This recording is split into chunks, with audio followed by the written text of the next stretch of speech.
Dasar Ica, sebenarnya apa yang ada di otak anak itu? Gumam Erika sembari menenteng lingerie pemberian sahabatnya itu. Hah, mana dia suruh nonton video begituan lagi, dasar ngeres. Erika mendengar suara langkah kaki dari luar kamarnya dan ia yakin itu pasti Fatan.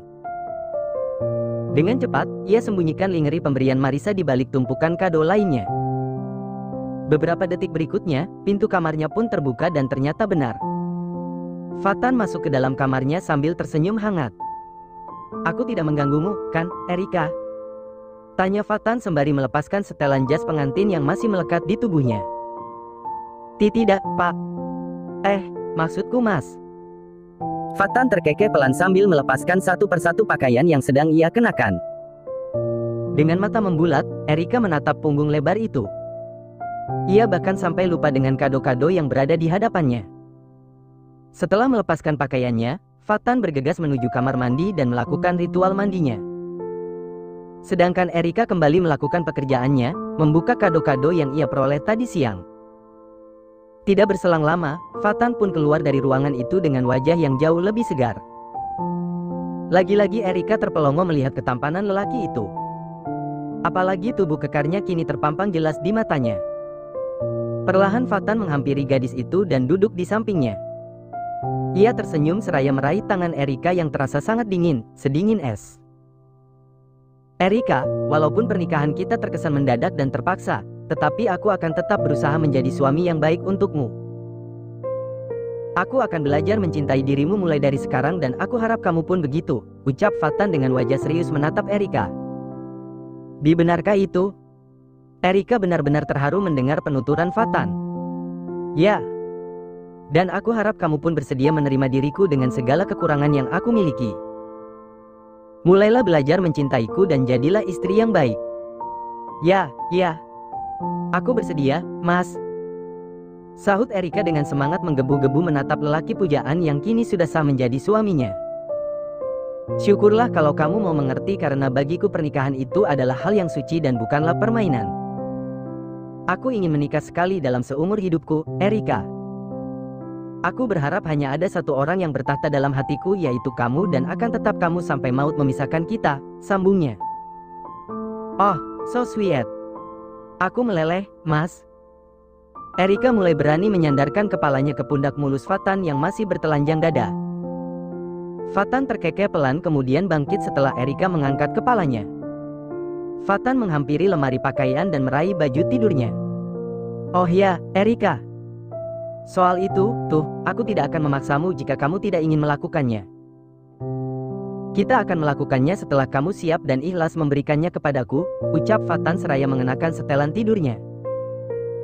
"Aku siap kok, Mas." Sontak Fatan menoleh. Ia menatap Erika dengan tatapan serius kemudian kembali menghampiri gadis itu. "Kamu serius?" Maksudku aku siap kapan saja Mas siap melakukannya. Bahkan aku sudah mempersiapkan ini," jawab Erika sambil memperlihatkan lingerie pemberian Marisa kepada Fatan. "Wow." Fatan membulatkan matanya menatap lingerie seksi peruntu iman itu. "Tunggulah sebentar." Erika berlari ke kamar mandi dan mengganti setelan tidurnya dengan lingerie tersebut. Setelah lingerie itu terpasang, Erika kembali ke kamarnya dan memperlihatkan penampilan nakalnya kepada Fatan. "Bagaimana, Mas? Aku terlihat cantik, kan?" Erika berpose erotis sambil berpegangan di daun pintu kamar mandi. Ia juga memperlihatkan paha mulusnya kepada lelaki itu. "Ya, Tuhan," gumam Fatan setelah menyaksikan aksi nakal istrinya. "Jadi, kamu siap melakukannya malam ini juga?" tanya Fatan. "Ya, tentu saja. Keesokan harinya, seperti janji Marcelo kepada Marisa, mereka akan berkunjung ke makam Melinda setelah pernikahan Fatan dan Erika. Setelah semuanya siap, Yo segera melajukan mobilnya menuju pemakaman umum, di mana Melinda dimakamkan. Setelah 20 menit kemudian, mereka pun tiba di depan pemakaman umum tersebut. Yo memarkirkan mobilnya di tempat yang sudah disediakan kemudian mereka pun melangkah menuju makam Melinda. Dari kejauhan, Marisa memperhatikan nampak seorang wanita berpakaian serba hitam berada di depan makam Melinda. Wanita itu membersihkan rumput-rumput kecil yang tumbuh di pinggir makam dan menaburkan bunga di atas makam Melinda. Siapa wanita itu? Tanya Marissa kepada Marcelo sambil menunjuk ke arah makam Melinda. Marcelo menggelengkan kepalanya pelan. Ia pun tidak tahu siapa wanita itu karena posisi wanita itu membelakangi mereka. Dedi tidak tahu. Apa mungkin salah satu kerabat Melinda? Entahlah. Kini mereka berdiri tepat di belakang wanita itu dan dari tempat Marissa berdiri, ia dapat mendengar isak tangis wanita itu sambil mendoakan mendiang Melinda. Marissa semakin penasaran dengan sosok wanita itu dan tidak sabar menunggu wanita itu berbalik menghadap ke arahnya. Begitu pula Marcelo, ia pun tidak kalah penasaran. Tidak berselang lama, wanita itu selesai berdoa. Ia bangkit dari posisi duduknya kemudian berbalik menghadap Marissa dan Marcelo serta Yo. "Kamu," pekik Marissa ketika mengetahui Siang yang sedang berada di depannya. Begitu pula Marcelo, ia pun tidak kalah terkejutnya. "Marissa?" Wanita itu tersenyum seraya menghampiri Marissa dan ingin meraih tangan gadis itu, tetapi Marissa menolaknya. Wanita itu agak kecewa ketika Marissa menolaknya. Namun, ia terus mencoba melemparkan senyuman kepada orang-orang yang sedang berdiri di hadapannya, termasuk Marissa. "Kebetulan sekali ya, kita bertemu lagi di sini," ucap Bella kepada Marcelo. "Apa lagi?" pekik Marissa. Marissa memperhatikan wajah Marcelo dengan serius dan lelaki itu hanya bisa tersenyum kecut sambil menggaruk tengkuknya yang tidak gatal. "Dad." Wajah Marissa memerah menatap Marcelo, menunggu penjelasan dari laki-laki itu. "Sebenarnya itu, apa? Kalian berhubungan lagi di belakangku, sama seperti yang kalian lakukan di belakang mamaku, begitu?" Sela Marissa dengan emosi berapi-api. "Bukan seperti itu, Cha. Coba dengarkan Dedi." Belum habis Marcelo berkata-kata, Marissa merebut kunci mobil dari tangan Yo kemudian berlari menuju tempat parkir, di mana Yo memarkirkan mobilnya. "Cha, tunggu!" teriak Marcelo.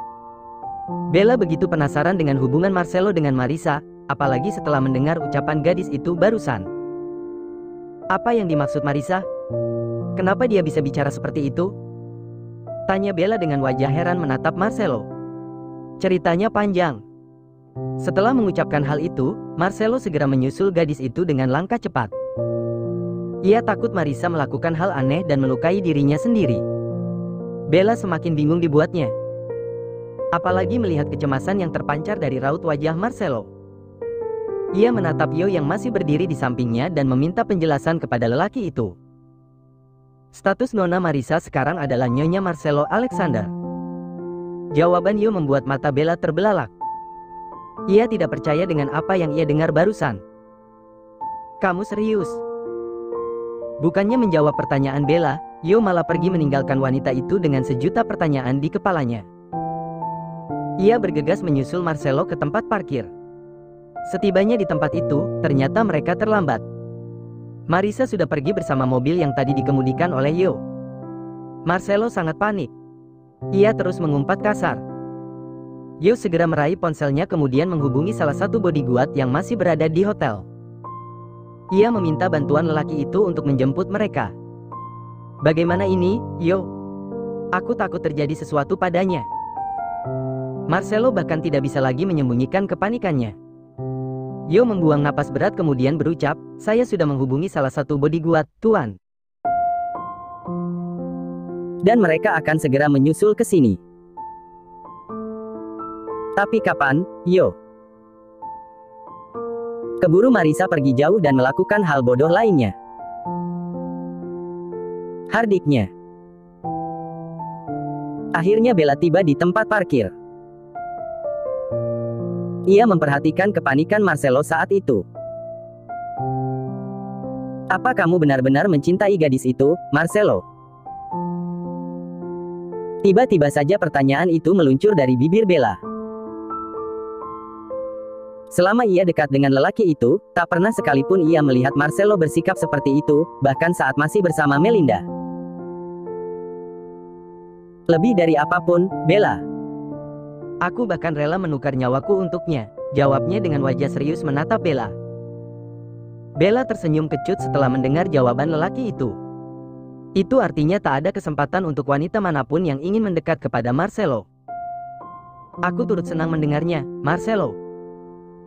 Aku doakan semoga kalian bahagia untuk selamanya, lirih Bella. Sementara itu, Marisa terus melajukan mobilnya menuju kediaman Melinda sambil mengumpat kasar. Ia bahkan tidak sadar bahwa saat itu kecepatan mobilnya sudah berada di atas 100 km/h. Awas saja kamu, Tuan Marcelo. Aku tidak akan pernah memaafkan dirimu jika benar kamu sudah bermain di belakangku, gumamnya. Dari kejauhan, Marisa sudah dapat melihat atap rumahnya. Ia mulai menurunkan kecepatan mobilnya, tetapi tepat di saat itu seekor ayam tiba-tiba meloncat di depan mobilnya dan membuat Marisa terkejut setengah mati. Ayam, ayam. Saking terkejutnya, gadis itu tidak dapat mengendalikan mobilnya dan brugak. Au! Rintih Marisa sambil memijit pelipisnya. Mobilnya menabrak sebuah pohon besar dan membuat depan mobil rusak parah. Beruntung Marisa tidak apa-apa. Hanya luka ringan di pelipisnya akibat terkena serpihan kaca mobil yang ikut pecah karena tabrakan itu. Sialan, ini pasti gara-gara wanita itu. Memang ya, sejak dulu dia hanya membawa sial untuk keluargaku, dan sekarang aku pun sial setelah bertemu dengannya. Umpatnya sambil membuka pintu mobil. Para warga di sekitar rumahnya sudah mengerumuni tempat itu. Mereka penasaran apa yang sudah terjadi. Apalagi setelah mengetahui bahwa orang yang mengemudikan mobil tersebut adalah Marisa. Ada sebagian dari mereka yang masih mengenalinya. Ya Tuhan, Marisa. Kamu tidak apa-apa, nak? Tanya salah seorang ibu-ibu yang tinggal tepat bersebelahan dengan rumahnya. Marisa tersenyum kecut, Marisa baik-baik saja, Bu. Bagaimana bisa ini terjadi? Tanya warga lainnya. Ini karena ayam sialan itu. Kesal Marisa sembari menunjuk ke arah ayam yang sedang mengikis-ngikis tanah seolah tidak terjadi apapun. Api-api!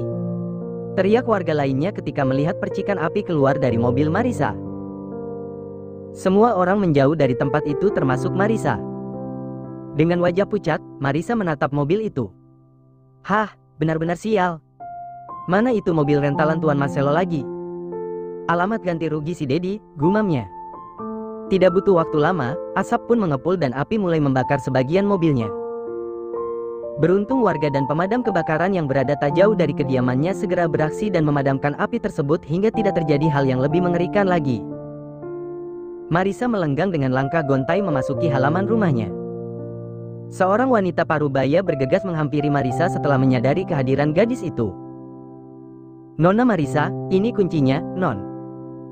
Wanita parubaya yang kini menggantikan tugas Bi Ani menjaga kediaman Melinda, segera menyerahkan kunci rumah tersebut kepada Marisa dan ia pun segera menyambutnya. Terima kasih, Bi. Marisa masuk ke dalam rumahnya dan duduk di salah sofa favorit Melinda ketika wanita itu masih hidup.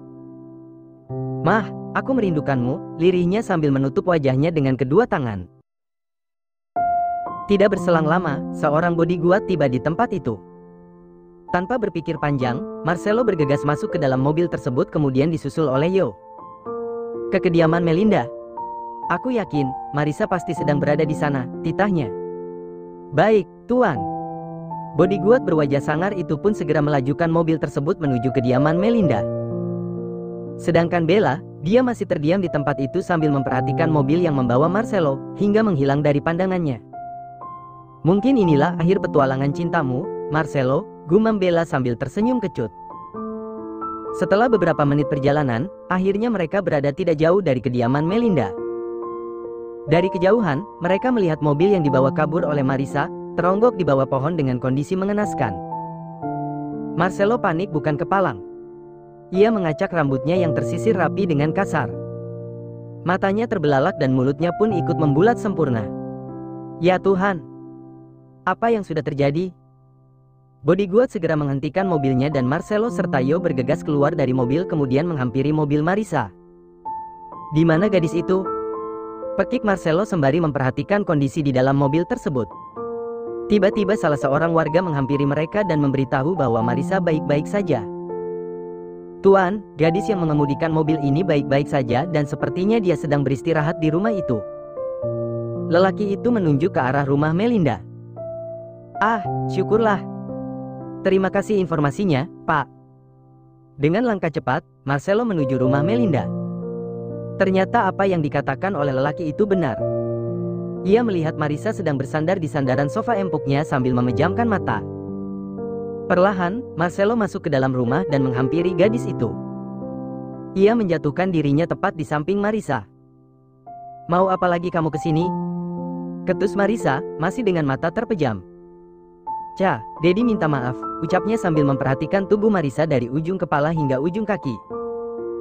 Ia melihat ada beberapa luka lecet di tubuh istri kecilnya itu dan salah satunya di pelipis kanan Marisa. Marcelo menyingkirkan rambut Marisa yang menutupi luka tersebut. Ia meraih sapu tangan miliknya kemudian menyeka darah yang masih terlihat di pelipis Marisa dengan lembut. "Jangan lakukan ini lagi, Ca. Lebih baik kamu hukum Dedi dengan cara lain daripada kamu hukum Dedi dengan cara seperti ini."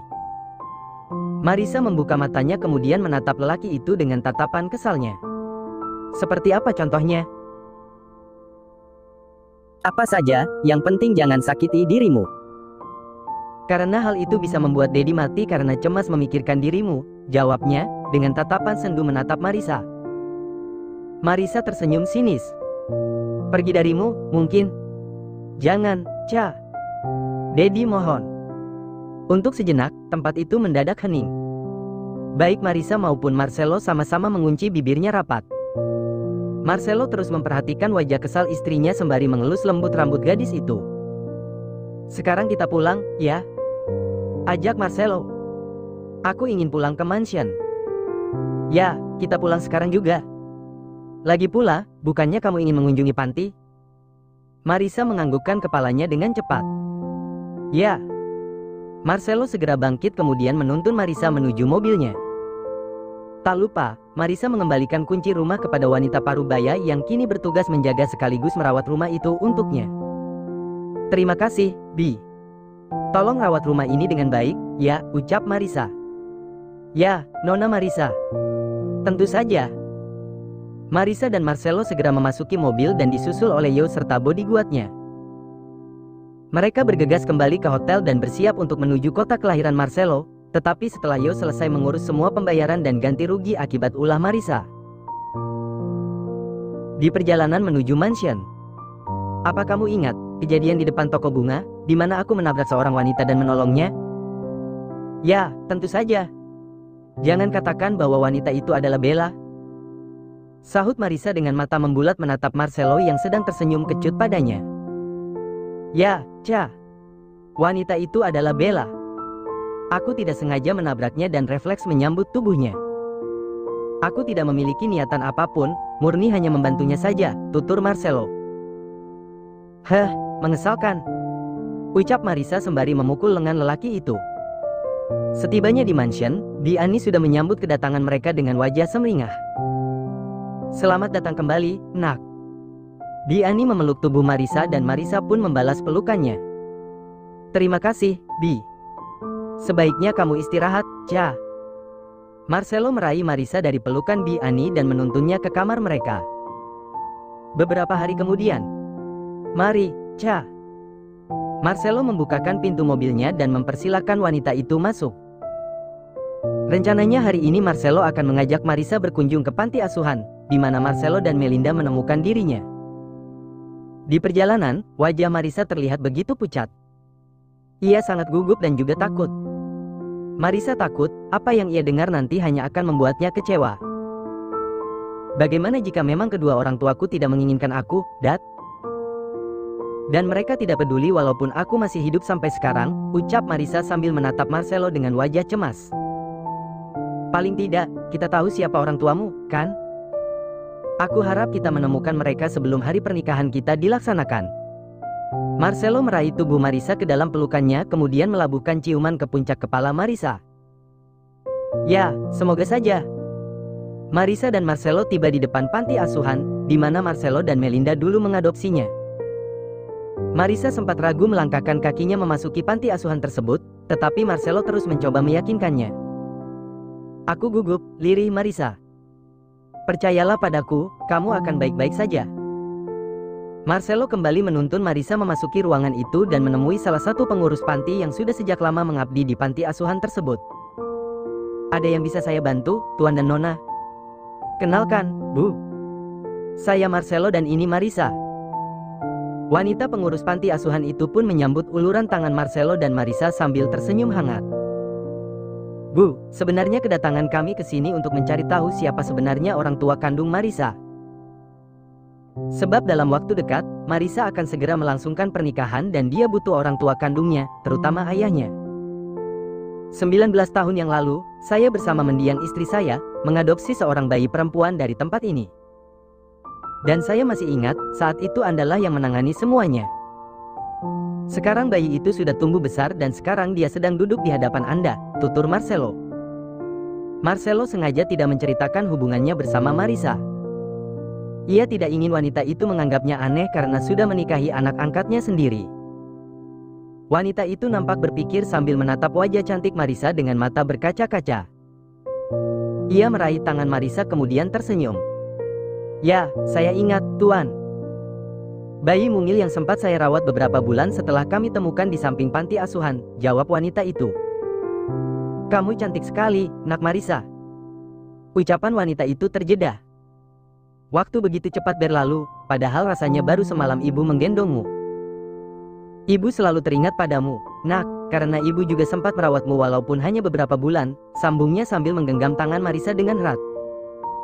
Syukurlah kalau ibu mengingatnya.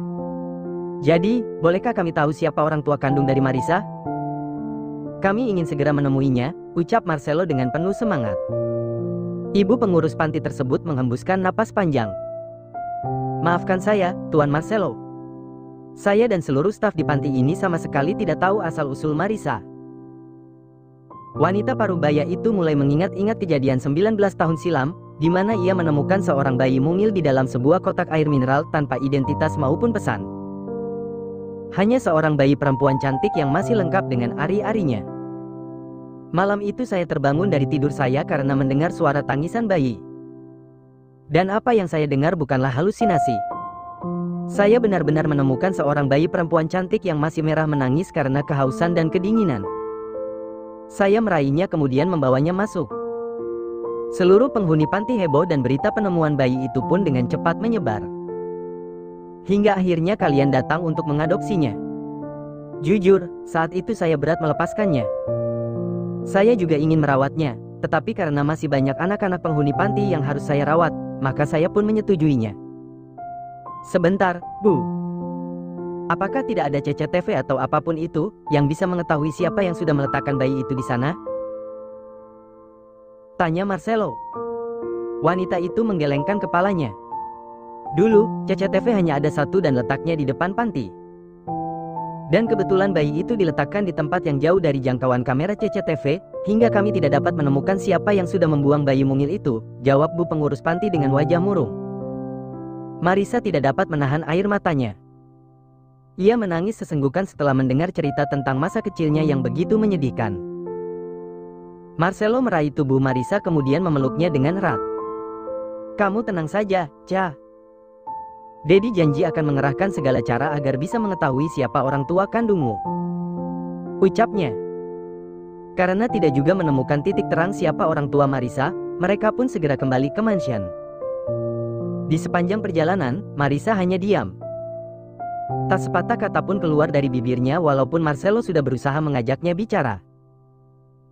Bahkan aksi diamnya berlanjut hingga berada di dalam kamarnya. Yo, aku butuh bantuanmu. Kerahkan seluruh anak buahmu untuk mencari tahu keberadaan kedua orang tua Marisa. Dan berikan mereka bonus yang besar jika mereka berhasil mengungkap siapa yang sudah membuang Marisa kecil pada malam itu, titah Marcelo. Baik, Tuan. Sementara itu di dalam kamar, Marisa masih terdiam sambil memikirkan nasibnya yang begitu malang. Ia tidak sendiri di sana, ia bersama Bi Ani di dalam ruangan tersebut. Bi Ani mengelus punggung Marisa yang duduk di sampingnya sambil mencoba menenangkan gadis itu. Sebenarnya kamu kenapa, Nak? Tanya Bi Ani. Tadi Marisa ke panti asuhan, di mana Tuan Marcelo dan Nyonya Melinda mengadopsi Marisa, Bi. Untuk apa? Sela Bi Ani sambil menatap wajah Marisa dengan tatapan serius. Mencari tahu siapa orang tua kandung Marisa, Bi. Untuk apa lagi? Kesal Marisa karena Bi Ani tiba-tiba saja menyela ucapannya. Lalu, semuanya sia-sia, karena tak ada satupun di antara mereka yang tahu tentang asal-usul Marisa, sahutnya, putus asa. Memangnya apa yang ingin kamu lakukan jika kamu berhasil menemukan kedua orang tua kandungmu, nak? Tanya Bi Ani sambil menatap wajah sendu Marisa. Entahlah, yang pasti Marisa ingin bertanya apa alasan mereka membuang Marisa. Apakah Marisa tidak pantas untuk mendapatkan kasih sayang mereka? Jika itu benar, lalu kenapa mereka membiarkan Marisa hidup? Kenapa mereka tidak menyingkirkan Marisa sejak dari dalam kandungan? Ucapnya dengan mata berkaca-kaca. Bi Ani segera memeluk tubuh Marisa sambil menitikkan air matanya. Mereka pasti punya alasan kuat melakukan itu, nak.